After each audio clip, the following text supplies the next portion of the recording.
بسم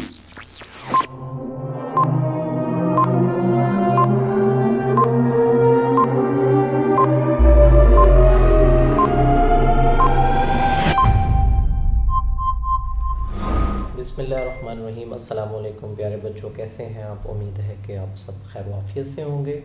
میں ہوں محمد امین، اور آج کا ہمارا جو لیکچر ہوگا وہ نظم نمبر 3 جو شامل نصاب ہے 9th کلاس کے اندر، تو اس کا عنوان ہے برسات کی بہاریں۔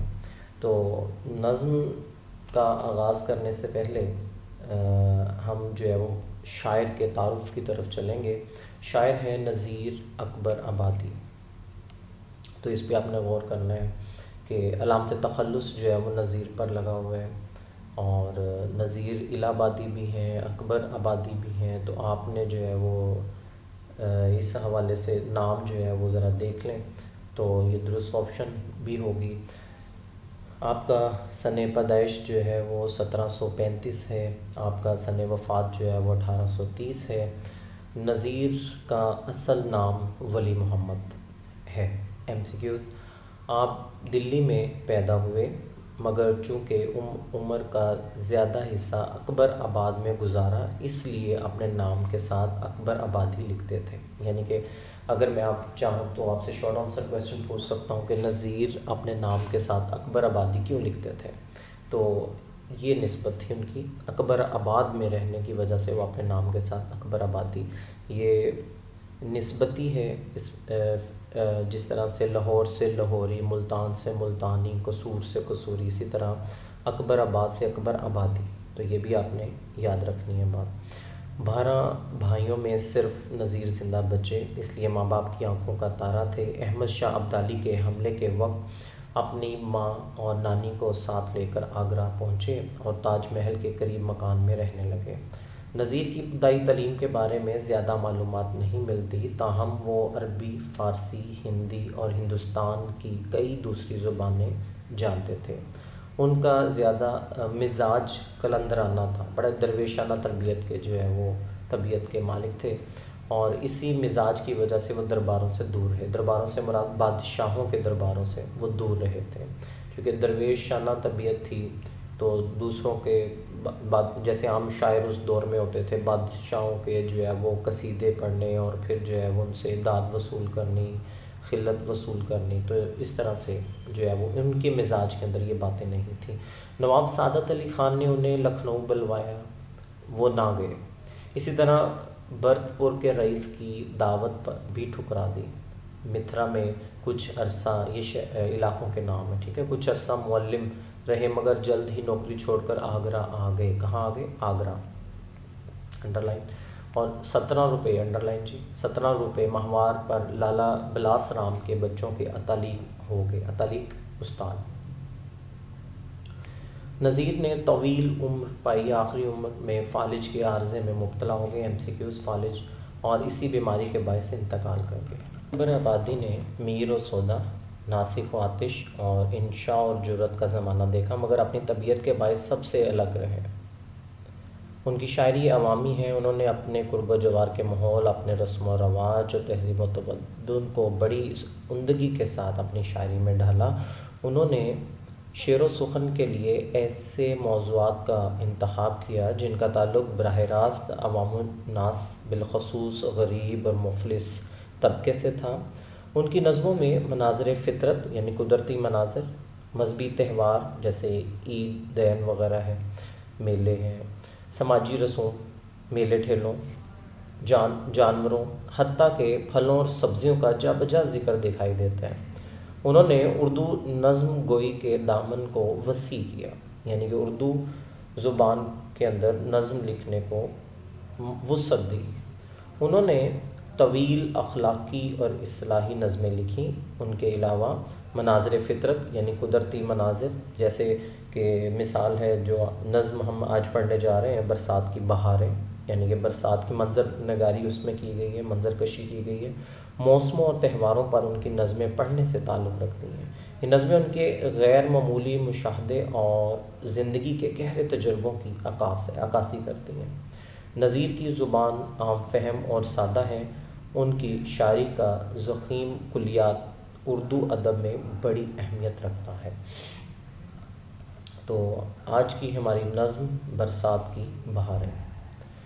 تو اس سے پہلے میں آپ کو یہ بتاتا جاؤں کہ عام طور پر آپ نے پہلے بھی ہم یا نعت وغیرہ آپ نے پڑھی ہے، اس میں اشعار کی ترتیب کچھ مختلف انداز میں ہوتی تھی۔ اگر آپ اس پہ غور کریں، آئیے میں آپ کو یہاں پر سمجھاتا ہوں کہ نظم کا عنوان جو ہے برسات کی بہاریں، شاعر کا نام نذیر اکبر آبادی۔ اس میں ساتھ ساتھ طریقہ بھی بتا رہا ہوں کہ یوں آپ نے حل کیسے کرنا ہے نا، جب پیپر میں آپ نے لکھنا ہے تو یہ انداز آپ کا ہونا چاہیے۔ بہرحال اس میں کرنا کیا ہے کہ یہ چیز جو ہے نا، یہ تو خیر تصنیف آپ چاہے اس میں نہ لکھیں، اگر آتی ہے تو بہت اچھی بات ہے۔ آپ نے یہ چیز جو ہے وہ میں آپ کو لکھنے کا طریقہ بتانے لگا کہ پیپر میں آپ نے کیسے لکھنا ہے، تو وہ آپ نے یہاں پر لکھنا ہے یوں، ٹھیک ہے جی۔ سب سے پہلے جو ہے، چونکہ آپ کو آئیں گے پیپر کے اندر اشعار آئیں گے، تو آپ نے یہاں پر جو ہے بند کے اعتبار سے جو ہے پڑھایا جانے لگا ہے، لیکن فرض کیا کہ یہ پہلے دو مصرے جو ہے وہ آ جاتے ہیں تو پھر بھی آپ نے تشریح کا انداز یہی ہونا چاہیے اور یہی تشریح کرنی ہے۔ اگر یہ والے دو مصرے آ جاتے ہیں تو پھر بھی آپ نے یہی انداز ہوگا۔ وہاں پہ لفظ میں آپ کو جو پڑھاؤں گا یا جو ہے میرے اسٹار اردو نوٹس کے اندر جو ہے وہ بند کی شکل میں تشریح ہے، لیکن آپ کو جو پیپر میں آئے گی تو پیارے بچوں وہ شعر کی شکل میں ہوگی۔ تو آپ نے شعر، جہاں جہاں بند کا لفظ ہوگا آپ نے شعر کا لفظ لکھنا ہے، ٹھیک ہے جی۔ تو آئیے سب سے پہلے میں آپ کو یہ چیز بتاؤں کہ یہ دیکھیں، کاؤنٹ کیجئے گا میرے ساتھ کہ اس بند میں کتنے مصرے ہیں۔ 1 2 3 4 اور ایک یہ لکھا ہوا 5، ٹھیک ہے جی۔ اچھا، یہ 5 مصروں پر مشتمل ایک بند ہے اس نظم کا۔ تو آئیے میں آپ کو بتاتا بھی ہوں کہ ایسی نظم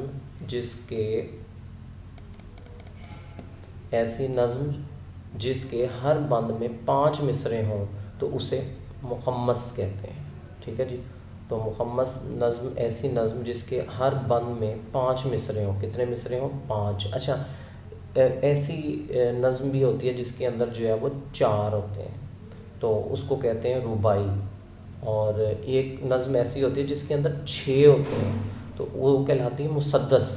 مسدس حالی کا نام آپ نے سنا ہوگا، ٹھیک ہے، اس کا مد و جزر اسلام سبق نمبر غالباً 1 میں بھی اس کا ذکر موجود تھا۔ تو بہرحال آپ نے یہ چیز ذہن میں رکھنی، جو نظم ہم پڑھنے جا رہے ہیں اس کا تعلق جو ہے وہ ہیت کے اعتبار سے کیا ہے، وہ 5 مصروں پر مشتمل ایک بند ہے اس کا۔ اور ایک مصرع ایسا ہوتا ہے کہ جو میں نے یہ دیکھیں ریڈ کلر میں کیا ہوا ہے، کیا کیا مچی ہے یارو برسات کی بہاریں۔ تو یہ ایسا مصرع، اور یہ ہر بند کے 4 مصروں کے بعد 5واں یہ ہوگا۔ جب آج ہم نظم پڑھیں گے تو 5واں یہ ہوگا۔ تو یہ کیوں ہوگا؟ اور یہ رپیٹ ہو رہا ہوتا ہے بار بار، اور ایسا جو وہ مصرع جو ہر بند کے آخر میں بار بار دہرایا جائے اسے ٹیپ کا مصرع کہتے ہیں۔ کیا کہتے ہیں؟ ٹیپ کا مصرع۔ تو یہ دونوں ڈیفینیشنز آپ نے یاد رکھنی ہے، اور یہ مختصر سوالوں میں بھی آپ سے پوچھا جا سکتا ہے، ٹھیک ہے جی۔ تو یہ ایک تو آپ کو ساتھ میں نے طریقہ بتا دیا کہ آپ نے حل کیسے کرنا ہے، پیپر کو جب کرنا ہے تو تب کیسے کرنا ہے۔ تو اب ہم جو ہے وہ یہیں سے ہم اپنا آغاز کر لیتے ہیں۔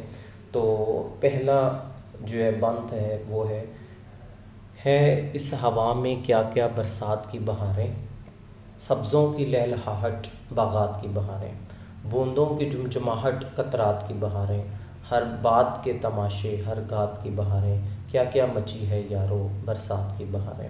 تو آپ نے فرض کیا کہ ہم اس پورے بند کی ہی تشریح لکھنے بھی لگے ہیں، پڑھنے بھی لگے ہیں، یاد بھی آپ نے کرنی ہے۔ آج کا ہوم ورک بھی یہی ہوگا کہ جتنا جو ہے وہ آپ پڑھیں گے تو اسی میں سے جو ہے وہ آپ نے کسی ایک بند کی تشریح کو لکھنا بھی ہے، تو سب یاد بھی کرنے ہیں سارے۔ تو یہاں پر سب سے پہلے جو ہے وہ جب پیپر میں آپ نے کرنا ہے تو آپ نے لکھنا ہے ساتھ میں مفہوم، ہیڈنگ دینی ہے آپ نے، ٹھیک ہے جی، مارکر کے ساتھ۔ تو اس کا مفہوم جو بنتا ہے وہ کچھ یوں ہے کہ موسم برسات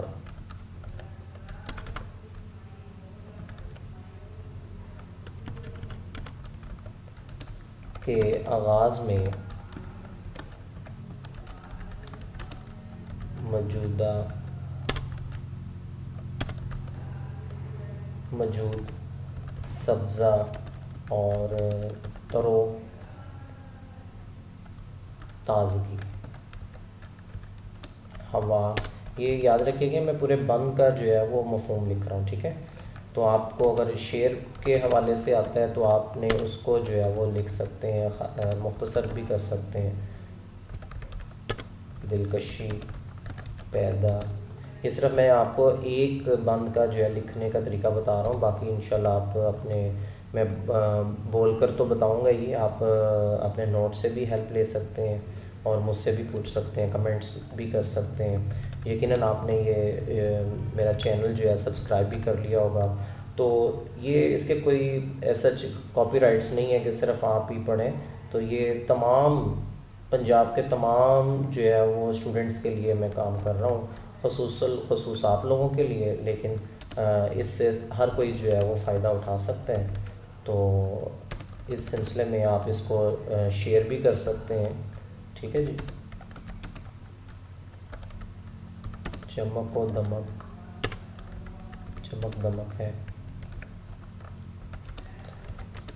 اور آخر میں کیا بات ہو رہی تھی کہ ہر طرف رونق اور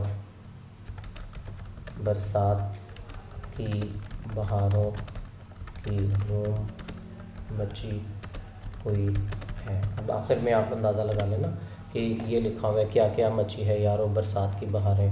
تو موسم برسات کے آغاز میں موجودہ سبزہ اور تر و تازگی ہوا کے اثر سے دلکشی پیدا کر رہی ہے. بارش کی وجہ سے سبزہ پر چمک دمک ہے, ہر طرف رونق اور برسات کی بہاروں کی دھوم مچی ہوئی ہے. اب یہ آپ نے جو ہے وہ مارکر سے لکھنا ہے, ٹھیک ہے جی. اس کو میں تھوڑا سا بولڈ کر دیتا ہوں نا یہاں پر تاکہ واضح ہو جائے آپ کو, ٹھیک ہے جی. اچھا, اس طرح اب ہم اس کو جو ہے وہ کاپی کر لیتے ہیں. اب آپ نے ہیڈنگ دینی ہے کس کی, ویری گڈ, صحیح کہہ رہے ہیں آپ, تشریح کی. اور آپ کو پتہ ہے نا تشریح کے آگے علامت تفصیلیہ لگتا ہے, یہ ٹھیک ہو گیا. اب آپ نے جو ہے وہ باقاعدہ تشریح کا آغاز کرنا ہے. تو اب میں جو ہے وہ آپ کو بول کر جو ہے وہ تشریح پڑھا دیتا ہوں, سمجھا دیتا ہوں. اوپر جو ہے وہ آپ نے دیکھنا ہے کہ شعر کیا تھا, یہ تھا جی ہمارا بند. تو دیکھیں اس میں سب سے پہلے جو تشریح کرتے وقت آپ نے تھوڑا سا یہ بتانا ہے کہ شاعر کے بارے میں کہ نذیر اکبر آبادی کی پنچ لائن اس کو بولیں گے. تقریباً یہ لائن آپ نے, یہ جو 1 سے 1.5 لائنیں ہوں گی, یہ آپ نے ہر بند کے شروع میں لکھنی ہے کہ نذیر اکبر آبادی کی شاعری عوامی ہے. انہوں نے طویل اخلاقی اور اصلاحی نظمیں لکھیں اور ان کے علاوہ مناظر فطرت اور تہواروں پر ان کی نظمیں پڑھنے سے تعلق رکھتی ہیں. اس نظم میں بھی نذیر اکبر آبادی برسات کے موسم میں رونما ہونے والے مناظر کو اپنے الفاظ میں بیان کرتے ہیں. اب آپ نے یعنی کہ اس کے یہ ہوگی پنچ لائن, پوری نظم کے لیے یہی پنچ لائن ہے. اب آپ نے تشریح جب یعنی کہ نئی لائن استعمال کرنی ہے تو وہاں پر آپ نے آغاز کرنا ہے کچھ یوں. ایک پنچ لائن لکھنے کے بعد آپ نے لکھنا ہے تشریح طلب اس بند میں نذیر اکبر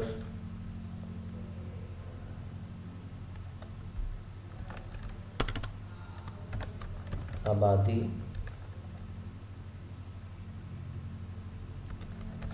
برسات کی آمد پر رونما ہونے والے قدرتی مناظر کا تذکرہ کرتے ہوئے کہتے ہیں. ٹھیک ہے جی. یہ اب آپ دیکھیں کہ یہ میں فونٹ ذرا چینج کر دیتا ہوں, کہیں آپ یہ نہ سمجھیں کہ مارکر سے لکھنا ہے, تو یہ نارمل فونٹ سے جو ہے وہ اس کو لکھنا ہے, ٹھیک ہے جی. تو یہ چونکہ پہلا ہم بند کر رہے ہیں اور اس صورتحال کے اندر جس میں لاک ڈاؤن کی صورتحال ہے، تو مجھے آپ کو ایک پورا بریف کرنا پڑ رہا ہے کہ آپ نے لکھنا کیسے ہے، ٹھیک ہے. ویسے بھی مجھے پتہ ہے آپ بڑے انٹیلیجنٹ ہیں، آپ نے پہلے بھی مجھ سے سیکھا ہوا ہے اور ماڈل پیپر بھی میں نے آپ کو دیے ہوئے ہیں، تو یقیناً آپ ویسے ہی کر رہے ہوں گے. تو ایک دفعہ جو ہے وہ عام سب اسٹوڈنٹس کے لیے یہ میں نے کام کیا ہے تاکہ جو ہے سب اس کو بار بار سمجھ لیں. تو اب اس کے آگے جو تشریح کرنی ہے وہ ذرا میں آپ کو تھوڑا سا اس کا بیک گراؤنڈ بتا دیتا ہوں کہ کیسے آپ لکھیں گے. تو یہاں تک تو ہو گیا کہ تذکرہ کرتے ہوئے کہتے ہیں کہ جیسے ہی موسم برسات کی آمد ہوتی ہے تو فضا میں اس کی بہاریں ہوتی ہیں، کھیتوں میں سرسبز فصلوں کو لہلہاہٹ نظر آتی ہے، اور باغات کے اندر پھلدار درخت بھی برسات کی آمد پر جھوم اٹھتے ہیں. برسات کے موسم میں ہونے والی موسلادھار بارش کے قطرات جب زمین پر گرتے ہیں تو ان کے گرنے سے جمجماہٹ سی ہوتی ہے. شاعر برسات کے موسم میں ہونے والی بارش کے موقع پر ہر طرف شور مچا ہوتا ہے اور اس کا تذکرہ بھی کرتا ہے. چونکہ بات ہو رہی تھی کہ وہ بڑی خوبصورت منظر نگاری بھی کرتے ہیں، تو وہ اسی انداز کے اندر کہ ہر طرف جو ہے وہ شور برپا ہے اور ہر جانب ایک خوشی کا سماں ہے. اور چونکہ بہار آتی ہے، بہار آئی خوشی، ٹھیک ہے جی. شاعری کے اندر جہاں پر بھی لفظ بہار آئے گا تو وہ خوشی کی علامت ہوگا. تو یہاں پہ برسات ہے تو آپ دیکھتے ہیں کہ جب بارش ہوتی ہے تو اللہ کی رحمت ہوتی ہے، درخت دھل جاتے ہیں اور بہت سی پیاسی فصلیں جو ہے وہ ان کو پانی مل جاتا ہے. کبھی کبھی چونکہ برسات میں بہت زیادہ بارشیں بھی ہوتی ہیں تو نقصان کا باعث بھی بنتا ہے، ٹھیک ہے. تو وہ بھی چیزیں ان میں رکھنی ہے. تو بہرحال برسات کی جو ہے وہ بہاریں نظر آتی ہیں ہر طرف، چونکہ پرندے خوش ہو گئے ہیں، چہچہا رہے ہیں اور ہر طرف جو ہے وہ مختلف تماشے، یعنی کہ ایک طرح سے شور برپا ہے. تو یہ تھا اس بند کے اندر جو ہے جو بات ہوئی. تو اب ہم دوسرے بند کی طرف جلدی سے چلتے ہیں. ہمارا لیکچر جو ہے وہ جو کہ سمجھانے میں، اور آج ہم نے جو ہے وہ تعارف بھی کیا اس کا مصنف شاعر کا، تو ہم اب فوراً دوسرے بند کی طرف چلتے ہیں. بادل ہوا کے اوپر ہو مست چھا رہے ہیں، جھڑیوں کی مستیوں سے دھوم مچا رہے ہیں، پڑتے ہیں پانی ہر جا جل تھل بنا رہے ہیں، گلزار بیگتے ہیں سبزے نہا رہے ہیں، کیا کیا مچی ہے یارو برسات کی بہاریں. تو اس میں اگر جو ہے وہ دیکھیں تو بادل کا ذکر ہے، بارش اور بادل، ہوا، جھڑیاں، جھڑی جسے کہتے ہیں بارش لگ جانا، اور ہر طرف جو ہے وہ پانی جو ہے وہ برس رہا ہے، جل تھل ہو گیا ہے، پانی پانی پانی ہو گیا ہے. گلزار کہتے ہیں باغات کو، باغ باغیچے جو ہے وہ سبزے جو ہیں وہ نہاتے ہوئے دکھائی دے رہے ہیں. اور یہ کیا ہے جناب؟ کیا کیا مچی ہے یاروں برسات کی بہار ہے. تو اس کو کیا کہیں گے؟ آواز نہیں آ رہی، چونکہ آپ کی آواز نہیں پہنچ سکتی، تو آپ نے کیا کرنا ہے، کمنٹس میں مجھے ذرا نیچے یوٹیوب کے چینل پہ جب آپ یہ ویڈیو دیکھ رہے ہیں تو اس کے بالکل نیچے جا کر کمنٹس کا باکس ہوتا ہے، تو اس میں مجھے اپنا آنسر بھی لکھیں اور اپنا نام بھی لکھیں کہ آپ کون ہیں. تو کیا کیا مچی ہے یاروں برسات کی بہاریں، یہ مصرع کیا کہلائے گا، ٹھیک ہے جی. تو اس بند کے اندر جو بات ہو رہی ہے تو وہ کچھ یوں ہے کہ ہم یوں آغاز کر سکتے ہیں کہ تشریح طلب اس بند میں نذیر اکبر آبادی برسات کے موسم میں ہونے والی موسلادھار بارش کے بعد کے مناظر بیان کرتے ہیں. کہتے ہیں کہ جب برسات کا موسم ہوتا ہے تو بادل ہوا میں جھومتے ہوئے آتے ہیں، ہر طرف چھا جاتے ہیں. برسات کے موسم میں بادل تیز ہوا کے ساتھ آتے ہیں اور کبھی ادھر سے ادھر آتے ہیں. کبھی یہ بادل اتنا برستے ہیں کہ ہر طرف پانی ہی پانی نظر آتا ہے اور اس کے اوپر پھر بارش کی آمد جل تھل کر دیتی ہے. تو شاعر کے نزدیک دراصل برسات کے موسم میں آنے والے بادل تیز ہوا کی وجہ سے جھومتے ہوئے آتے ہیں، اور وہ کہنا یہ چاہ رہے ہیں کہ برستے ہوئے مستی کرتے ہوئے چلے جاتے ہیں. ان بادلوں کے برسنے کی وجہ سے اصل میں باغات اور گھاس وغیرہ دھل جاتی ہے اور ان میں تر و تازگی اور شادابی رونما ہوتی ہے برسات میں ہونے والی بارش سے کے سبب. شاعر کہتا ہے کہ ہر طرف جو ہے برسات کی بہاروں کی دھوم مچی ہوئی ہے. تو پیارے بچوں، ہم نے آج تعارف پڑھا شاعر کا، 2 بند پڑھے، میں نے تشریح کا آپ کو طریقہ بتایا.